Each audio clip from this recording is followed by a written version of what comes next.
Welcome to Fireside Giants. My name is Alex with my co-host beside me, Anthony Rivardo. If you're new to the channel, make sure to like and subscribe. As always, more draft content and a lot of news coming out in the coming days here. Obviously, free agency is underway. The Giants have made a couple moves. We've graded them in the past couple days, taking a look at them individually. But today I want to talk about Daniel Jones. I want to kind of break down why Daniel Jones is kind of set up to fail for the 2022 season and how management is going to act accordingly because of that. I've been talking to people on Twitter, asking the questions, and a lot of people agree like the chances of him succeeding next year are pretty slim. And I kind of want to go through why. Now, does that mean I want him to fail? Absolutely not. We all want Daniel Jones to become the face of the franchise. We don't want to have to, take another shot on a quarterback who could or maybe or may not become a star. We want Daniel Jones to be that good. Scouts believe he has the tangible skills. It's a lot of just the mental processing that is his faults and negatives, but there's a lot of outside factors that he can't control, which are going to impact him next season. And I kind of want to discuss that and why declining his fifth-year option obviously makes the most sense because of them, Anthony. Before we dive into it, how you doing, sir, my friend? I'm doing great. Nobody wants to see Daniel Jones succeed more than I do, right? I want to see him be the face of the franchise. I want to see him be the franchise quarterback of the New York Giants. But unfortunately, he has a lot of factors set up against him that might set him up for failure. And that's really, really unfortunate. He showed some great potential as a rookie. He started to develop. He flashed some things in years 2 and 3, but ultimately just not enough. And now the Giants are at the point where they're not confident enough in Daniel Jones, so they have to go out there and sign a veteran like Tyrod Taylor to be here for 2 years, not just a 1-year deal as a backup. They need Tyrod Taylor here next year as well, just in case Daniel Jones does bust out this year, and they need to go with a bridge quarterback for a rookie next year. So that's the point that the Giants are at now. But not to Daniel Jones's fault, they're at that point, right? John Mara said it himself. He said, "We have done everything possible to screw up this kid." That's a quote from John Mara. He said they've done everything possible in the world to screw up Daniel Jones, and that's pretty true. They have. They've done a lot wrong by Daniel Jones. They made a lot of promises to Daniel Jones. They were going to fix the offensive line. They're going to get him playmakers. All of that stuff just never came to fruition, and there's plenty of factors still that might hold him back going into 2022. I know the Giants have kind of revamped their entire coaching staff, revamped their front office, and they've made some really good moves in free agency so far, but this roster is still a long ways away from being a very competitive football team, and all of the factors that are holding the Giants back are bound to also hold Daniel Jones back this year. Right. And, I was looking at the salary cap space the Giants do have next season, about $87 million, plus an additional $18 million if they caught Leonard Williams, another $6 million from Kenny Galladay, and $12 million from Adoree Jackson. And as we know, it seems like Joe Schoen is kind of resetting this roster. He wants his guys, but he also can't cut guys, or not cut everybody, because there are impact players he does need just to maintain at least an adequate level of play, and at least compete. You don't want to be a laughing stock. You do want to show some signs of improvement and progress. And I think keeping some of our impact players is essential because of that. But Daniel Jones, man, like this is one of the players, probably the most polarizing player on the Giants right now. Rookie season, 24 touchdowns. Look good, has a good deep ball, good mechanics. He has lower body mechanics are great. Learn from David Cutcliffe, who, helped develop the Manning bros. This is a guy who fundamentally is a good quarterback. Like when it comes to his mechanics and technicalities, it's his mental processing and his carelessness with the football that have gotten him in trouble, right? We've seen him stare down receivers, failure to get through reads, and his experience in the NFL up to this point has reminded me a lot of Eli Manning's last few years with the Giants, right? Tantalized by poor offensive line play.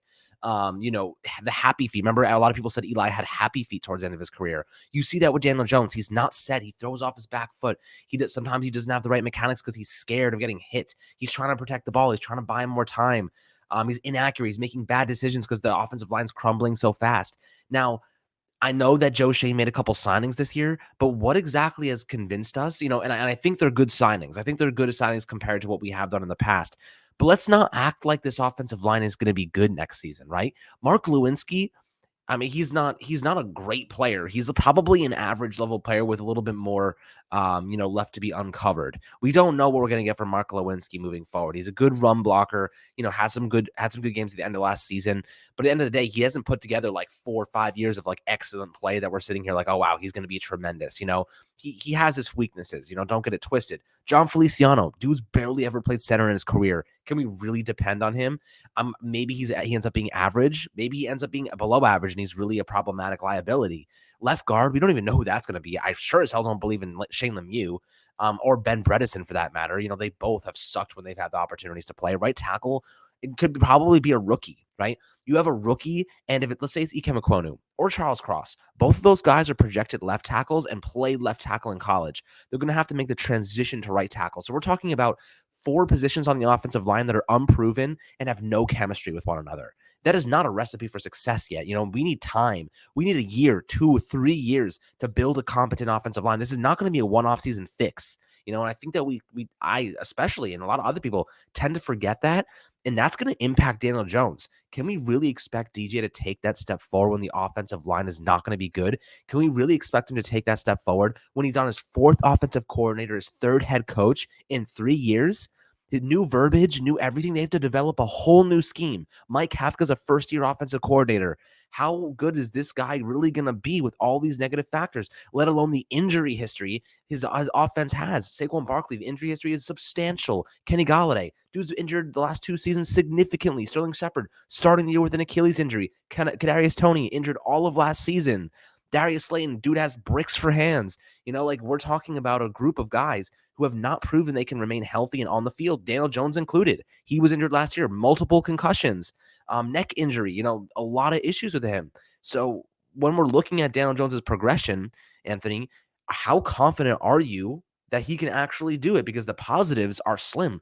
The things that are in his favor are far outweighed by the things that aren't in his favor. And I think that's a big problem for the Giants and why I'm starting to think about life without DJ right now and why Tyrod Taylor makes so much sense. There's 3 reasons why I love Tyrod Taylor signing him. 1, he's going to be a great bridge quarterback in 2023 if you need him to be. 2, he's a good backup who can win football games if you need him to. And 3, he's going to be a great mentor for a young rookie quarterback next season if they want to go that route. If the Giants draft a rookie, CJ Stroud, Bryce Young, Tyrod Taylor helped behind the scenes when he was with LA and Justin Herbert. He has experience, promoting and helping a young quarterback. So, Anthony, when you're looking at the situation, I mean, what is if you could grade it out of, maybe if you could give a percentage out of 100%, what percentage do you think that, is the percentage that Dan Jones actually pans out next season and he has a good year? I'd like to be kind and say that it's 50-50, but I just think, this is the 4th year. It's rare to see a quarterback have a 4th-year breakout. A 3rd-year breakout is also rare. We were hoping for Daniel Jones to have that. We saw Josh Allen have that. But a 4th-year breakout, that's pretty rare. So I'd say the percentage chance, it's really hard to pinpoint that number, but it's probably like 40% chance that he actually has a successful year and has a year that establishes himself as a franchise quarterback. Probably talking about like 20% because, again, players don't wait until their 4th year to establish themselves as a franchise quarterback. That's very rare that it takes that long. Usually, if you're going to be one of those upper echelon quarterbacks, it's pretty early on in the career that you can tell. I will say, though, the positives are kind of slim, but there are some reasons to hope for Daniel Jones to succeed and some reasons to believe that he might. Again, I know you mentioned Mike Kafka is a first-year offensive coordinator. Brian Dable is a first-year head coach, but those are 2 of the best offensive minds in the sport. They know how to build an offensive scheme. They know how to develop quarterback talent for sure, right? Mike Kafka, if you look at anything that Patrick Mahomes has ever said about him, it's glowing reviews. He loves Mike Kafka and claims that he wouldn't be the quarterback that he is today without Mike Kafka. So that's really cool, right? That's one of the best quarterback developers in the NFL. But then you also go to Brian Dable, one of the best quarterback developers in the NFL. Josh Allen had his breakout in his 3rd year. He was a late bloomer, and a lot of that was because of Brian Dable. There's a great article by PFF where you take a look at what the Bills offense looked like in the 2nd year of Josh Allen's career, and then how he completely changed the scheme to maximize Josh Allen's strengths and potential in his 3rd season. And that led to the breakout. That was because of Brian Dable. He changed the offense completely. They used to run a lot of, 2 tight end sets. Then they just moved into this full spread vertical offense in his 3rd year. And Josh Allen had that breakout that almost saw him win the MVP trophy, right? So when we're talking about the reasons that Daniel Jones might succeed, we can talk about Brian Dable, we can talk about Mike Kafka, and honestly, there is some talent in the offense if they could stay healthy. That's always going to be the big question mark, right? Kadarius Toney was never healthy this past season. Kenny Galladay's been hurt for 2 years. Sterling Shepard's been hurt for like 3 years, basically. Same with Saquon Barkley at this point. So there are a lot of factors against, but I do want to try and play a little bit of devil's advocate and focus on some of the positives. And those positives really are Brian Dable, Mike Kafka. They're great offensive minds. If they're able to build an exquisite scheme for Daniel Jones, all you have to do is hope that he's able to execute that scheme, execute the play calls, and maybe, just maybe, he can have a very good career and prove that he's worthy to be brought back for one more season. Now, I don't think it's that likely. It's below 50% chance in my eyes that he actually has that successful season. But if he's going to have that successful season, it's going to be because of Brian Dable and Mike Kafka and the work that they have, the body of work that they've already put into the NFL as being great offensive minds. If they could continue that with the New York Giants, that's where we can see Daniel Jones hopefully have some success. Right, and I think I like the yin yang of this argument, right? This is kind of the debate here, the positives and negatives. Now, I guess my biggest concern is, do the Giants have enough time to make Daniel Jones a good quarterback, right? Because Brian Dable said something else at his introductory press conference. It takes a village to raise a quarterback. It takes a village. They don't even have their full staff probably yet. They're probably still piecing together things. They got to piece together a scheme. They got to build around strengths. Like you said, it wasn't until Josh Allen's third year he really, found himself and became that great quarterback. I mean, Daniel Jones is going to have 1 year with Brian Dable's leadership. He needs 3. He needs 2, 3 years. How good, and this leads me to my next point. How good does Daniel Jones need to be to justify the franchise tag at $31 million next year? How good does he have to be? I'm going to give you some numbers that I think would I guess categorize him as he balled out, right? What does he balled out look like? What are the numbers? I'll say this. I think 30 plus touchdown passes, 10 or less interceptions, 5 or less fumbles, 3,500 yards, that's 3,500 yards, multiple rushing touchdowns. I'd say 66% completion rate or above. And I'd say a couple of fourth quarter comeback wins. I think that's what you need to see to say, okay, I'm going to give Daniel Jones $30 million, because at the end of the day, we haven't seen Daniel Jones have that many comeback wins. The Saints and Tampa Bay stand out in the last 3 years as wins that were like, okay, he did really well there and he played well. They came back and, they fought and he won those games. But like, they haven't done it against like great teams all the time. So, when I'm looking at Daniel Jones specifically, I want to see him go onto that football field, will his team to victory in the fourth quarter, and be because it was him, not Kadarius Toney breaking 50 tackles, but because Daniel Jones made the right decisions, found the right players to get the ball to at the right time, and made smart, efficient, mental decisions. And I think that's where his biggest faults have been. So I want to see him be clutch. Why did the Giants stick with Eli Manning all those years? Why did they, wait for him to become the Super Bowl winning quarterback he ended up being? Because he had the clutch gene. Eli Manning came up when it mattered most, and he got it done. Daniel Jones has not done that enough, right? We need to see him do that more, and I think that's what's going to separate him. I mean, think about Patrick Mahomes and Josh Allen in the playoffs this past season, right? They showed up, and the only reason that either team lost is because of the defense, right? But both those players showed up and played elite level quarterback play. We've never seen Daniel Jones come anywhere close to that level play.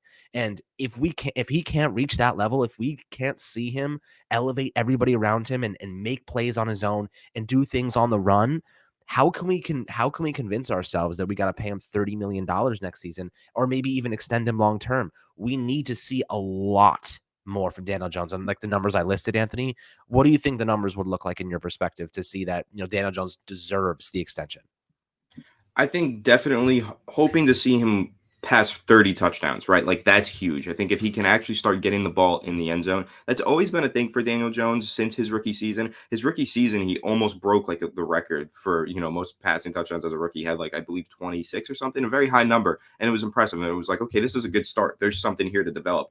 And then year 2 and year 3, I mean, this past season, he threw 10 total touchdown passes. Now, I understand he missed the final 6 weeks of the season with an injury, but still, that means that he was throwing on average 1 or less touchdown per game. That's bad in a passing league, in the league that we play in.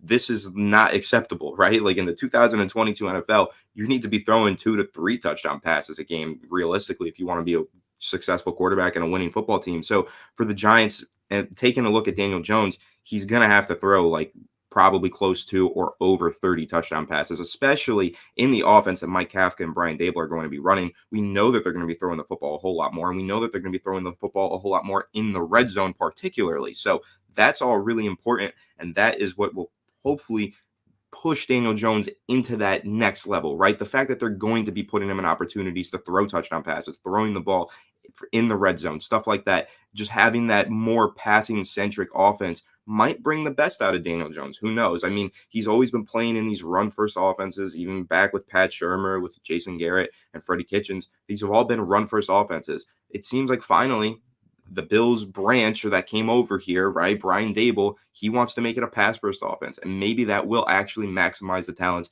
of Daniel Jones and put him in position to succeed. So, again, if we're going to talk about Daniel Jones having a successful season, it starts and ends with Brian Dable and the offensive scheme that he puts into place. Because, you're talking about the numbers. I don't think Daniel Jones's interception numbers have ever been too high. I think they've always been decent. His fumble numbers have obviously been too high throughout his career. He's got to tone that down. But really, the number one thing that hasn't been high enough is the passing touchdowns. He needs to get the ball in the end zone more. The Giants offense has been unable to score almost every single year that Daniel Jones has been the starter. That needs to change immediately. And if he's able to throw for over 30 touchdown passes this year, I think that bodes well for his future success in the NFL. Yeah, no, definitely. I mean, Daniel Jones has had a lot of trouble when the field has got condensed, right? We've seen that. When the field gets condensed, he's in the red zone. The Giants had the worst, red zone efficiency last year, 44% maybe they scored. It was just stupid bad, like well below the 31st place team. But Daniel Jones has had troubles when the field got condensed, right? And mainly because everything gets jumbled, right? There's a lot less space. He does a lot better when there's space downfield. I would love the Giants to run a spread offense and spread out everything and allow him to go downfield and find pockets of space to throw the football, because that's where he shines. You know what I mean? The thing is, Jason Garrett's offense was designed to shrink everything, to contain everything, to roll out to the right, cut half the field out of play. It was borderline malpractice, freaking Cowboys, savage there trying to bring us down. I don't really get where the scheme came from. I guess it was a result of the offensive line falling apart, and they were just trying to get the ball out or roll him out and get him away from the guards, really. But at the end of the day, like, Daniel Jones needs to be throwing the ball downfield. He needs to be throwing it into pocket. He can make all the throws, right? He can hit those hole shots over the corners and in zone coverage. He can do a lot of good things. And he's able to put the ball in the right spot for Kenny Golladay when it comes to those slants and those dagger routes. He doesn't have a great deep ball when it comes to Kenny Golladay, because Kenny Golladay is a 50-50 jump ball kind of receiver. You got to give him leverage and allow him to get his body right. Daniel Jones throws laser beams. And we've talked about this in the past. I don't think Daniel Jones throws the right ball for Kenny Golladay. He needs to give it a little bit more loft, and I think they'll work on that. But however, like I said before, I think Daniel Jones struggles in the red zone because it gets condensed and he gets confused and he doesn't know where to go with the football.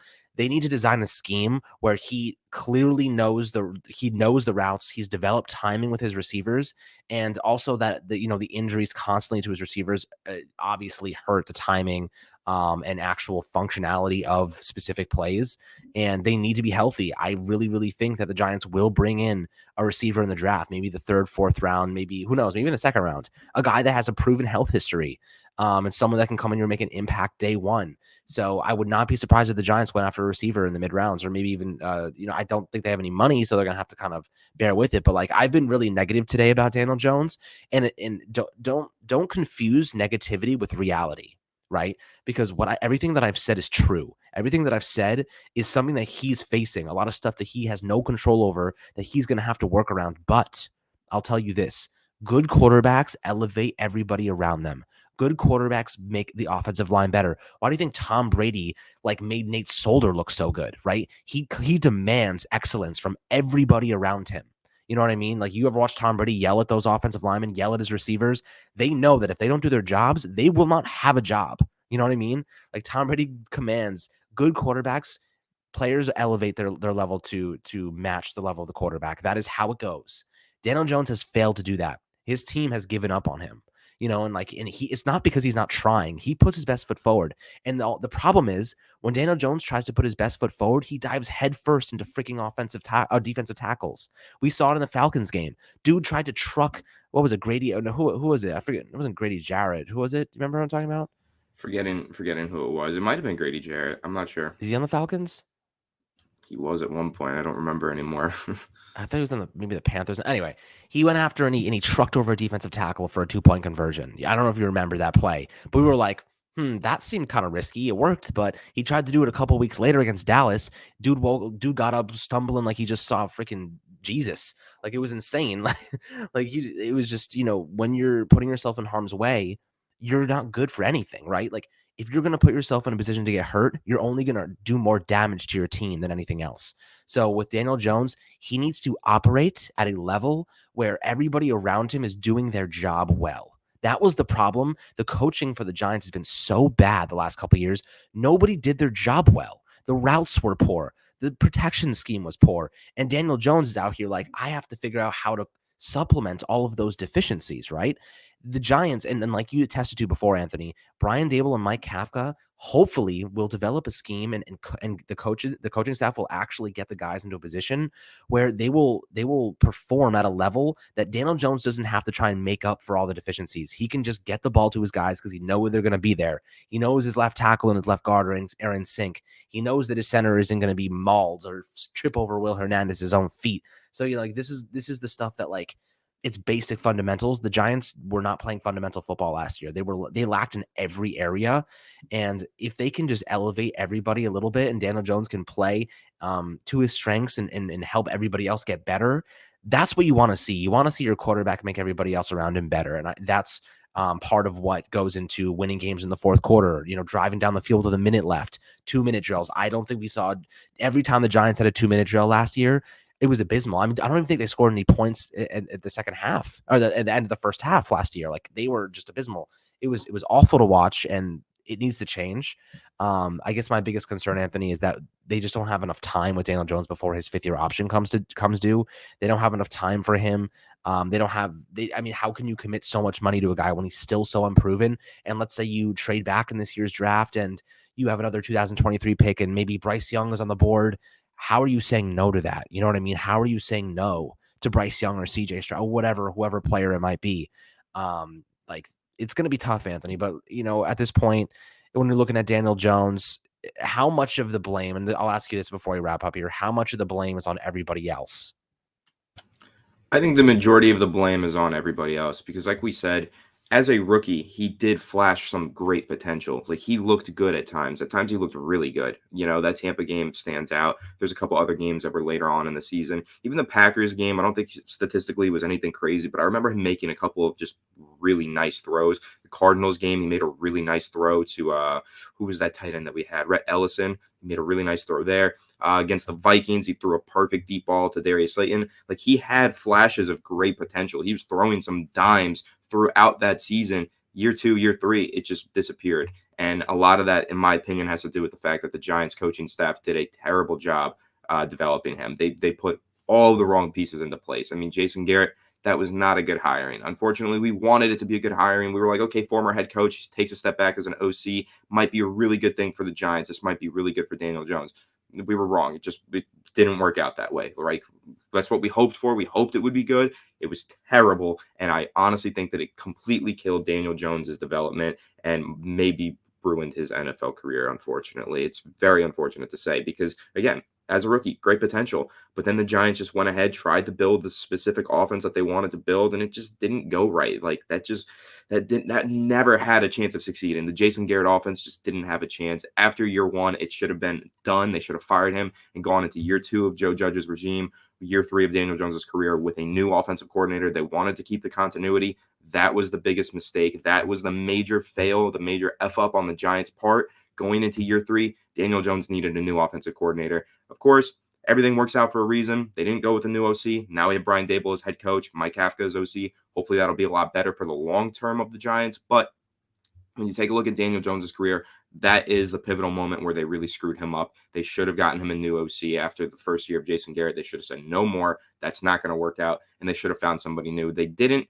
screwed up Daniel Jones and his development. And now I agree with you. I think the Giants are going to have to play that insurance game, look ahead to 2023, and they can't let Daniel Jones stop them from drafting a quarterback if they're in position to, in my opinion. Even if he does throw for 30 touchdown passes this year, I think if the Giants are picking in the top 3 and premier quarterback is on the board for them, they probably just have to take him anyway, because Daniel Jones already, you're talking about, you have to give him a new contract, and he just now Financially. started to develop into a good player, right? So financially speaking, the Giants should just reboot next year. Like, that's probably the route that they're going to have to go. Of course, we'll see. Maybe Daniel Jones lights it up, 50 touchdown passes this year, right? Okay, then you want to re-sign him, make him your franchise quarterback, or at least give him the franchise tag and give him another year to prove himself. But if it's not like that, then the Giants are definitely going to have to consider sending their scouts out to Alabama and all these other places with these quarterbacks coming out, because that's what's going to be really important next year.